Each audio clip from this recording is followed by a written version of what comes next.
ఓం నమో లక్ష్మీ నరసింహాయ. సినిమాలు చూసే ప్రేక్షకులు ఈ సినిమా చూడకపోతే మిగతా సినిమాలు చూడటం వేస్ట్. ఇక చూడకండి మిగతా సినిమాలు. ఈ సినిమా చూస్తేనే మిగతా సినిమాలు చూసే అర్హత మీకు. సినిమాలు చూడని వాళ్ళు ఉంటారు పిల్లలు. నేను 10వ ఏట పలానా సినిమా చూశాను, 11వ ఏట పలానా సినిమాని చూశాను అని చెప్పుకుంటారు పెద్ద అయిన తర్వాత, నా మొట్టమొదటి సినిమా అని. అలాంటి పిల్లల్ని తీసుకొచ్చి మొట్టమొదటి ఈ సినిమా చూపించండి వాళ్ళకి. సినిమాలు ఇంకా ఇప్పుడేం సినిమాలు చూస్తామండి అని ఒక 80 ఏళ్ళు లేదా 75 ఏళ్ళు బాగా మెచ్యూరిటీ వచ్చి ఐఏఎస్లు ఐపీఎస్లు వేరే వేరే బిజినెస్ పీపుల్ అందరూ కూడా రిలాక్స్ అయిపోయిన వాళ్ళు సినిమాలు ఏం చూస్తాం అనుకుంటారు. మీరందరూ కదిలొచ్చి ఈ సినిమా చూడండి.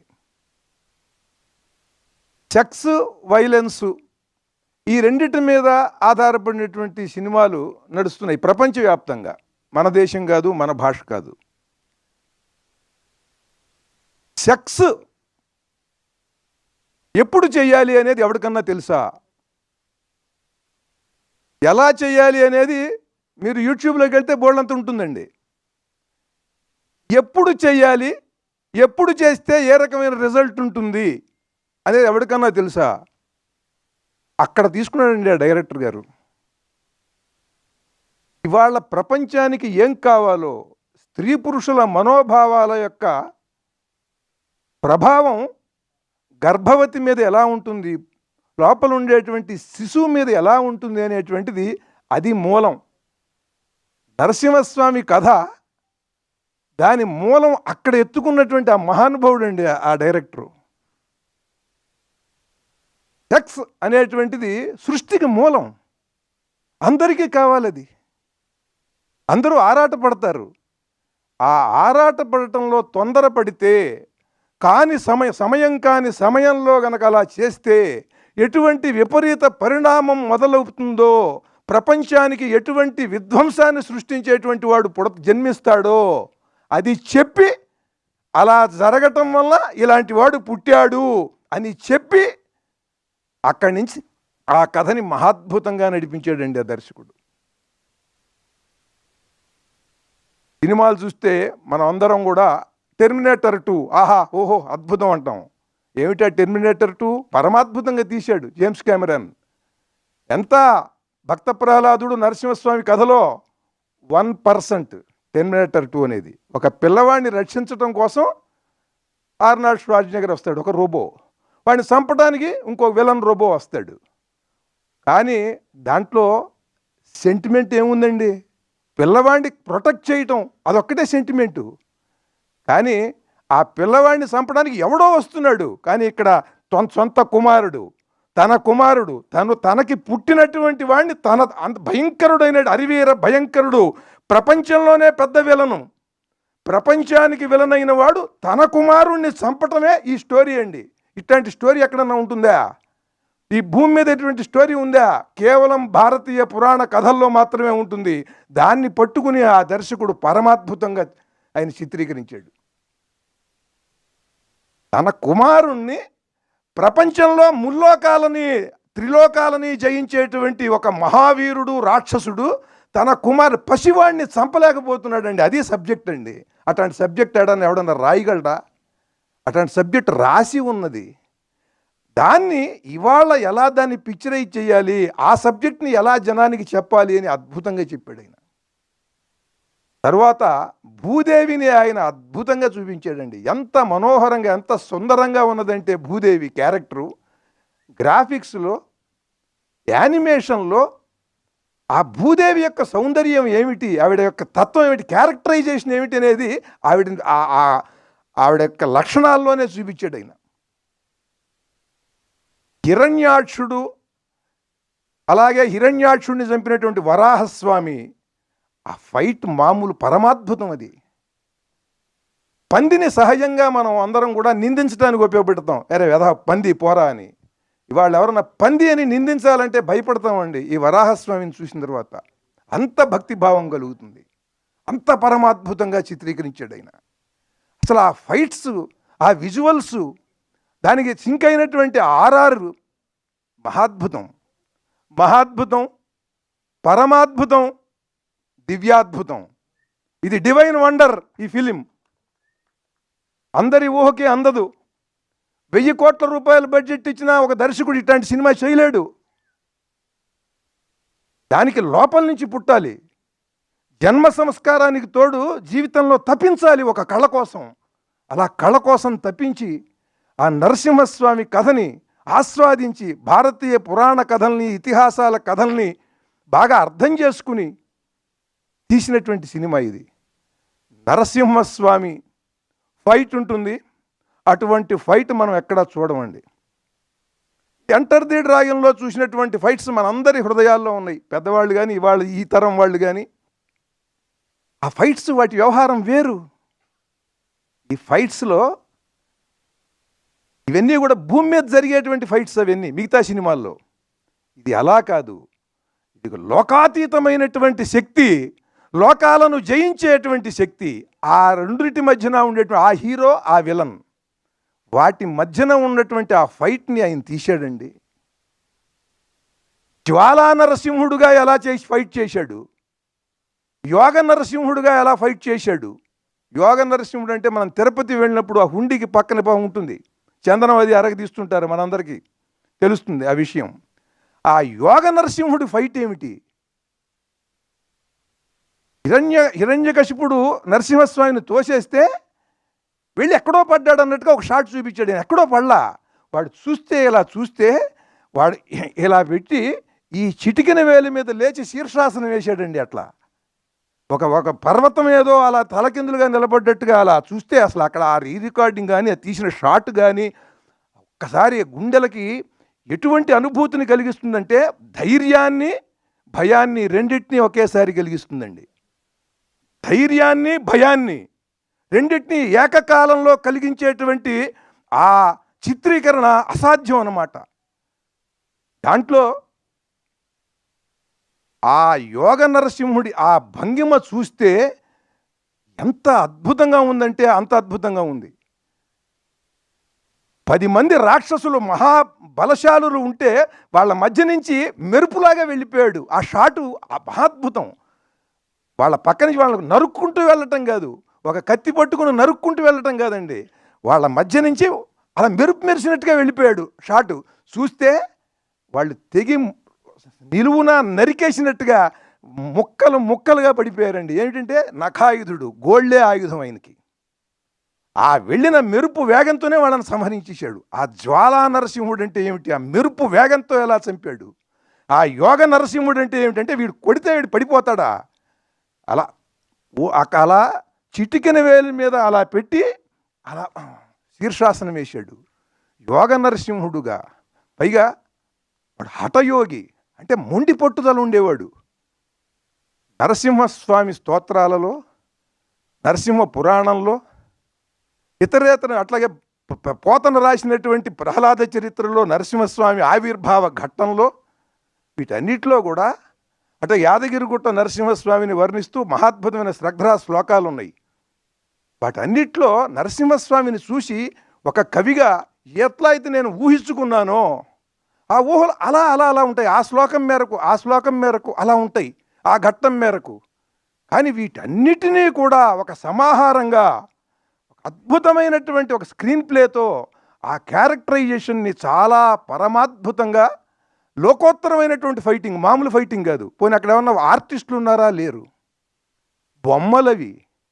కానీ నేను చెప్పులు వేసుకుని హిరణ్యకశిపుడు, హిరణ్యాక్షుడు వాళ్ళు ఉన్నప్పుడు చూశానండి. నరసింహస్వామి వచ్చినప్పుడు నేనే కాదు, ఎవరన్నా సరే చూసుకోండి, వాళ్ళు చెప్పులు వేసుకుని నరసింహస్వామి ఉన్నటువంటి ఘట్టం ఎవడో చూడ్డు.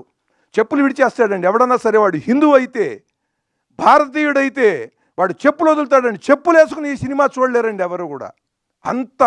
అంత భక్తి భావాన్ని, భయాన్ని రెండింటినీ కలిగిస్తుందండి. దైవం పట్ల భక్తిని, భయాన్ని కలిగించే సినిమా ఇది. ధైర్యాన్ని ఇస్తుంది. ఇవాళ భారతీయ సనాతన మతాన్ని రక్షించుకోవాలి అనంటే రెండే 2 విధానాలు. ఒకటి, ప్రహ్లాదుల్లా ఉండగలవా ఉండు, లేదా నరసింహస్వామిగా మారగలవా మారు. అటువంటి స్థితిని ఈ సినిమా పౌరాణిక కథగా చూపిస్తూ కూడా ఆ సనాతనత్వాన్ని, భక్తి భక్తి పరమభక్తి, అంకిత భావం, భక్తి, దృఢమైనటువంటి భగవద్ విశ్వాసం, దాన్ని ప్రహ్లాదుల్లో చూపిస్తూ, నువ్వు పిలిస్తే, నువ్వు అచంచలమైనటువంటి విశ్వాసంతో ఉంటే ఎక్కడ పడితే ఎక్కడ నుంచి అంటే అక్కడి నుంచి నేను వస్తాను అని చెప్పినటువంటి నరసింహస్వామి ఆ ఇద్దరి కథని తీసుకుని చాలా చక్కగా ఈనాటి సమాజానికి కావాల్సినట్టుగా, ఏమి ఫైట్స్ అండి, అది చూసి తీరాలి. ఫైట్లో అంటే మీకు భక్త ప్రహ్లాద కథ ఉన్నది. ఎస్వి రంగారావు గారు, మన రోజారమణి గారు పరమాద్భుతంగా చేసింది ఆవిడ. ఆ పసిపిల్లగా ఉన్నప్పుడే ఆవిడ ప్రహ్లాద. మాకది చాలా అద్భుతమైన దృశ్య వేదం సార్ మాకది. కానీ ఆ సినిమా చూసిన తర్వాత ఎవరైనా సరే నరసింహస్వామిని తీస్తే చూడలేము. అది కూడా యథార్థం చెబుతున్నా. మాకు అంత గొప్ప కథ, పరమాద్భుతమైనటువంటి శ్రావ్య మధురమైన సంగీతం, అమృతం చెవులో పోసినట్టుగా ఉంటుంది. నారాయణ మంత్రం, కనులకు వెలుగు నీవే కాదు, ఏ పాట ఏ పద్యం. కానీ ఆ సినిమా చూసిన తర్వాత ఈ సినిమాకి ఇలా ఊగిపోతూ ఎందుకు చెబుతున్నాను నేను, ఆ సినిమా నాకు తెలుసు. సత్యసాయిబాబా గారు ఆ సినిమాని వాళ్ళ విద్యార్థులందరికీ చూపించేవారు. జిఆర్ స్వామి వారు భక్త ప్రహ్లాద సినిమాని వారి శిష్యులకు చూపిస్తారు, నాకు తెలుసు. అట్లాగే పరిపూర్ణానంద స్వామి వారు కాకినాడ శ్రీపీఠంలో వాళ్ళ భక్తులకు, వాళ్ళ విద్యార్థులకు చూపిస్తారు. అంటే ఆ ప్రహ్లాదుడి యొక్క భక్తి, ఆ దృఢ దీక్ష దాని పిల్లలకి తెలియాలని. ఎప్పుడు చూసినా మీకు కూడా చాలామందికి అనుభూతి, ఏ క్షణం ఏ ఫ్రేమ్ నుంచి చూసినా సరే కళ్ళంబడి నీళ్ళు వచ్చేస్తాయి. భక్త ప్రహ్లాద మన వాళ్ళు తీసింది తమాషా సినిమా కాదది, చాలా పరమాద్భుతమైన సినిమా. ఎప్పుడు చూసినా ఏ ఫ్రేమ్లో చూసినా కళ్ళంబడి నీళ్ళు వస్తాయి కదా ఆ సినిమా. దాంట్లో ఉన్న రసం ఏమిటి? కరుణ రసం, భక్తి రసం, ఇవే ఉంటాయి దాంట్లో. ప్రహ్లాదుడిని హింసిస్తున్నప్పుడు బాధపడతాం, ప్రహ్లాదుడు భక్తి రసానికి ముగ్ధులవుతాం. కానీ ఈ సినిమాలో ఉండేటువంటి రసపోషణ, ఈ రసావిష్కారం వేరు. ఇది ఎక్కడ దొరకదు, ఇది ఎక్కడ దొరకదు. వీర రౌద్ర భయ భీభత్స రసాలను పోషించాడండి ఆయన అక్కడ. భక్తి రసంతో బాగా మిళితం చేసి కలిపేసి భక్తి రసాన్ని వీరరసం, ఆ పోస్చర్ చూడండి మీరు. ఆ నరసింహస్వామి ముఖం మాత్రమే సింహం, మిగతా బాడీ అంతా కూడా హ్యూమన్ బాడీ. హ్యూమన్ బాడీలో ఎవరికన్నా సరే అట్లాంటి బైసెప్స్ ఉంటాయండి. చూడండి అసలు ఎలా ఉందో. ఎవరన్నా చూసారా మీరు? మిస్టర్ యూనివర్స్ని కూడా చూసారా మీరు? మిస్టర్ యూనివర్స్కి కూడా ఉండవు. అంటే ఈయనంత ఉపాసించాడు ఆ నరసింహస్వామిని, అలా తీర్చిదిద్దాడు. చూడండి అసలు ఆ బాడీ, అసలు ఆ లాటీస్, ఆ చెస్ట్ ప్లేట్స్. హిరణ్యకశిపుడికి వాడి చెస్ట్ ప్లేట్స్, మామూలు చెస్ట్ ప్లేట్స్ బాగుంటాయి, బాగా బ్రాడ్గా ఉంటాయి, ఎవరికన్నా షోల్డర్స్ అవి బాగా దృఢంగా ఉంటాయి. కానీ అసలు ఆ హిరణ్యకశిపుడిని చూస్తే వాడి వికృతత్వము, వాడి మైండ్లో ఉండే వికృతత్వం అంతా కూడా వాడి బాడీలో ఉందండి. కానీ దృఢంగా ఉన్నాడు. అలాగే నరసింహస్వామికి ఆయన యొక్క దివ్యత్వం, ఆయన యొక్క ఎంత మహాశక్తి సంపన్నుడు అనేది మొత్తం ఆ బాడీలో మొత్తం ఫిజికల్ ఫామ్లో చూపించాడు ఆయన. ఎంత తపస్సు చేశాడండి ఆ అశ్విని కుమార్ గారు. సార్, యు ఆర్ చిత్రశిల్ప తపస్వి. ఒక చిత్రశిల్పం అండి. ప్రతి షాటు కూడా, ప్రతి సీను కూడా ఎంత గొప్పగా కన్సీవ్ చేశాడు. మనం ఎన్టీ రామారావు గారు దుర్యోధనుడుగా ఆ గద, ఆ సింహంతో ఉన్నటువంటి సింహాసనం మీద ఆయన కూర్చున్న విధానం మనకి గుర్తుండిపోతుంది మనకి పాండవీయంలో. దీని సింహాసనాన్ని డిజైన్ చేశాడండి ఆయన. మొత్తం అన్నీ కూడా వృశ్చికాలు, తేళ్ళు, పాములతో ఉండేది ఉంటుంది, అన్ని స్కార్పియోస్. ఎంత అద్భుతంగా ఉన్నది అసలు ఆ సింహాసనం. అంత చాలా చాలా క్రియేటివిటీ, ఫుల్ ఆఫ్ క్రియేటివిటీ ప్రతి సీన్లో కూడా. ఈ సినిమా గురించి నేను ఇంకా చాలా చెప్పగలను, కానీ సమయం కూడా చూసుకోవాలి. ఒక్కటే చెప్తున్నాను ప్రేక్షకులందరికీ, నా తరపున ఇది ఒక అపీల్, ఒక విజ్ఞప్తి. మీరు వచ్చి మీ పిల్లల్ని తీసుకుని, మనవల్ని తీసుకుని వచ్చి ఈ సినిమా చూడండి. నవనారసింహ క్షేత్రాలు ఉన్నాయి మనకి తెలుగు వాళ్ళకి. సింహాచలం, అంతర్వేది నరసింహస్వామి, మంగళగిరి నరసింహస్వామి, వేదాద్రి నరసింహస్వామి, కదిరి నరసింహస్వామి. ఇక్కడ ధర్మపురి నరసింహస్వామి, యాదాద్రి నరసింహస్వామి, తమిళనాడులో ఒకటి ఉంది ఘటికాచలం. ఈ నవనారసింహ క్షేత్రాలని దర్శించినటువంటి పుణ్యం ఈ సినిమా చూస్తే వస్తుంది మీకు.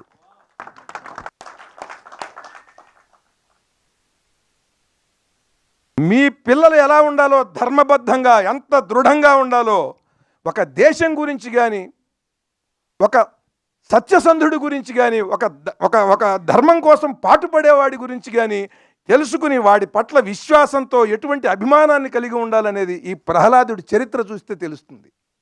దాన్ని మనం చూపించాలి, అది మన బాధ్యత. ఈ రోజున అల్లు అరవింద్ గారు ఈ దివ్యాద్భుతమైనటువంటి చిత్రాన్ని గీతా ఆర్ట్స్ డిస్ట్రిబ్యూషన్ నుంచి ఆయన విడుదల చేయటం అనేటువంటిది చాలా హృదయపూర్వకంగా అభినందిస్తున్నాను సార్. నన్ను మీరు పిలిచినందుకు. ఈ సినిమా ప్రెస్ మీట్కి వచ్చినప్పుడు నేను ఇప్పుడు ఈ మాట్లాడేదంతా కూడా యాదగిరిగుట్ట నరసింహస్వామి దేవాలయానికి పిలిచి అక్కడ నరసింహస్వామి శతకం గురించో, నరసింహస్వామి స్తోత్రాల గురించో చెప్పమంటే ఎలా చెబుతున్నానో, ఎలా చెబుతానో అలా చెబుతున్నట్టు ఫీల్ అవుతున్నాను నేను. ఇక్కడ ఇది ప్రెస్ మీట్ అనుకోవట్లే. నేను నరసింహస్వామి దేవాలయంలో నరసింహస్వామికి సంబంధించిన కథల ప్రవచనం చెబుతున్నాను అనుకుంటున్నాను నేను. అంత అద్భుతంగా ఉన్నది ఈ సినిమా. హృదయాన్ని కరిగించేస్తుంది, హృదయాన్ని శక్తిమంతం చేస్తుంది. అటువంటి భక్తి, వీర, రౌద్ర, భయ, బీభత్స రసాలతో మహాద్భుతంగా తపస్సు చేసి తీసాడైన. ఇది సామాన్యమైన విషయం కాదు. ఆ విజన్ వేరు, ఆ మనిషి వేరు, ఆ దార్శనికత వేరు, ఆ కాన్సన్ట్రేషన్, ఆ డెడికేషన్, ఆ డివోషన్ ప్రతి ఫ్రేములో కూడా నేను చూశా. మీరు ఎన్నో అద్భుతమైనటువంటి వండర్స్ చూస్తున్నాం ఇవాళ గ్రాఫిక్స్లో. Godzilla versus King Kong, King Kong 1, King Kong 2, ఆ తర్వాత ఇదేది స్పేస్ షటిల్స్. ఇక అక్కడ చూస్తే Jedi returns back, Empire strikes back, Avengers, ఆ తర్వాత ఇంకో ట్రాన్స్ఫార్మర్స్. ఏమిటంటే దిక్కుమాలింది కార్లు అండి ఇవి. కార్లు ఇటు పడిపోయి వాడు ఒక రోబో అయిపోతాడు, వాడు ఒక రోబో అయిపోతాడు, వాళ్ళిద్దరు కొట్టుకుంటే ఏమిటి అక్కడ వాడి సెంటిమెంట్ ఏమిటి అక్కడ? ఒక పిల్లో ఒక ఆడదో ఉంటుంది, ఒక గర్భవతో ప్రెగ్నెంట్ లేడీయో, వాళ్ళని రక్షించడం కోసం వీడు, వాడిని చంపడం కోసం వీడు. దీనికే మనం అయ్యో అయ్యో అయ్యో అనుకుంటున్నాం. ధర్మం లేదు, త్యాగం లేదు, అంకిత భావం లేదు, ఏమీ లేకుండానే మెస్మరైజ్ చేస్తున్నాడు వాడు. ఆర్ఆర్తో హోరెత్తిచ్చేసి వెళ్ళేవాడు కూడా ఏమంటున్నాడు, ఆ పిక్చర్ అట్టా ఉంటే ఏముంటుంది, నాకు ఎక్సైట్మెంట్ చాలా బాగుంది, సౌండ్ బాగుంది అంటున్నాడు వీడు. అట్లా తయారైపోయారు ప్రేక్షకులు కూడా. వీడికి సౌండ్ బాగుంటే చాలుటండి. వీడు సౌండ్గా ఉండడనే సంగతి వీడికి తెలియదు. అట్లాంటి 4 సినిమాలు చూస్తే చాలు, వీడికి సౌండ్ వినిపించదు. ఏ ఎమోషన్ని, ఏ రసాన్ని ఎలా పండించాలో తెలియాలంటే ఆ రసం గురించి తప్పించాలి. రసం అంటే ఏమిటి? భగవత్ స్వరూపం. రసో వై సహా అని వేదం చెబుతోంది. రసం అంటే వాడేరా భగవంతుడు అని. ఆ రసాన్ని ఉపాసించి దాన్ని ఏ మోతాదులో ఎలా అందించాలి ప్రేక్షకుడికి అంటే వాడు తపస్సు చేయాలి. ఆ దర్శకుడు, ఆ కథా రచయిత అట్టా తపస్సు చేశాడండి అశ్విని కుమార్ గారు. ఆయన తపస్సుకి నమస్కారం. అటువంటి అంకిత భావం, అటువంటి ఏకాగ్రత నాకు కూడా ఇమ్మని ఆ లక్ష్మీ నరసింహస్వామిని నేను ప్రార్థిస్తూ, ఇటువంటి సినిమాని విడుదల చేసినందుకు హృదయపూర్వకంగా అల్లు అరవింద్ గారిని నేను ఆయన్ని అభినందిస్తూ, నమస్కరిస్తూ, శిరసా నమస్కరిస్తూ అశ్విని కుమార్ గారికి. ఎందుకంటే ఇట్లాంటి ఎవరు తీలేరండి, ఎక్కడో ఉంటాడు. అటువంటి మహానుభావుడికి శిరస్సు వంచి నమస్కారం చేయాలి. మహాద్భుతం, పరమాద్భుతం, ఈ పదాలన్నీ కూడా పనికి మాలిన వాళ్ళకు కూడా వాడేస్తున్నాం మనం. ప్రతివాడు పరమాద్భుతం. మాట్లాడలేని వాడు కూడా మహాద్భుతంగా మాట్లాడాడు అంటాడు ఏమిటో. ఇది దివ్యాద్భుతం. ఈ సినిమా డివైన్ వండర్. ఇటువంటి సినిమాలు ప్రతి సంవత్సరం మీరు తీయాలి సార్, ప్రతి సంవత్సరం, ఎవ్రీ ఇయర్. చాలా చాలా సంతోషం అండి, చాలా ఆనందం. ఆ లక్ష్మీ నరసింహస్వామి అనుగ్రహం మీకు, మొత్తం పాత్రికేయులకి, ప్రేక్షకులకి, అందరికీ ఉండి అందరం కూడా రసమయమైనటువంటి కళాత్మకమైన చిత్రాలు చూస్తూ ఆనందిస్తూ చాలా రసమయంగా జీవించాలని ఆ లక్ష్మీ నరసింహస్వామిని కోరుతూ, సనాతనమైనటువంటి భావజాలం నిలబడాలంటే ఇలాంటి సినిమాలు రావాలి. ఆ రకంగా కూడా మనందరికీ చైతన్యాన్ని, స్ఫూర్తిని ఈ సినిమా కలిగిస్తుందని మిమ్మల్ని అందరినీ కూడా మళ్ళీ మళ్ళీ చెబుతున్నాను. ఈ సినిమా చూడండి. ఇవాళ సినిమా తీయటం అనేది ఎంత కష్టమో మీ అందరికీ తెలుసు. ఎందుకనంటే అంత పూర్వం కష్టం ఎవరికి తెలిసేది కాదు. ఇప్పుడు నిర్మాతలే చెప్పేసుకుంటున్నారండి ఇంటర్వ్యూలు ఇచ్చి వాళ్ళ కష్టాలు ఏమిటో. సినిమా తీయటంలో ఇద్దరికే కష్టం ఉందని నా నమ్మకం సినిమా విషయంలో. ఎందుకంటే ఆయన గొప్ప మహానిర్మాత. ఆయన దగ్గర చెబుతున్నా నేను. ఎందుకంటే నేను అన్నిటికీ తెగించిన వాడిని. మైక్ ఇచ్చేంత వరకు నేను మామూలుగా ఉంటా, మైక్ ఇచ్చిన తర్వాత తెగిస్తానండి. ఒకటే, సినిమా విషయంలో నష్టపోయేది ఇద్దరే. ఒక నిర్మాత, రెండు ప్రేక్షకుడు. మిగతా మధ్యలో అందరూ బాగుంటారండి. ఎవరికి ప్రాబ్లం లేదు. మంచి సినిమా వచ్చినప్పుడు ఆ నిర్మాత ఎన్నో కష్టాలు పడి కదా తీసేది. ఆ సినిమా మంచి సినిమా అనిపించుకున్నా అది పోయినా సరే ఎవరి డబ్బులు వాడికి వచ్చేస్తాయి మధ్యలో, వాళ్ళకి, నిర్మాతకే రావు. కానీ ఆ మంచి సినిమా, ఆ మంచి నిర్మాతని బతికించాల్సింది, నిలబెట్టాల్సింది, మళ్ళీ మళ్ళీ మంచి సినిమాలు వచ్చేలా సమాజంలో చేయవలసింది మంచి సినిమాని ప్రేక్షకుడు ఆదరిస్తే. కనుక ఆ ప్రేక్షకుడికి ఆ మంచి కలగాలి, ఈ నిర్మాతకి ఈ మంచి కలగాలి. ఇది మంచి సినిమా రాలేదంటున్నాం, ఇది మంచి సినిమా. గొప్ప సినిమాలు రావట్లేదంటున్నాం, ఇది గొప్ప సినిమా. ఎక్కడండి ఆ భక్త ప్రహ్లాద? అసలు ఆ సినిమాలు, అట్లాంటి సినిమా వచ్చింది. వచ్చి చూడండి. జై నరసింహస్వామి.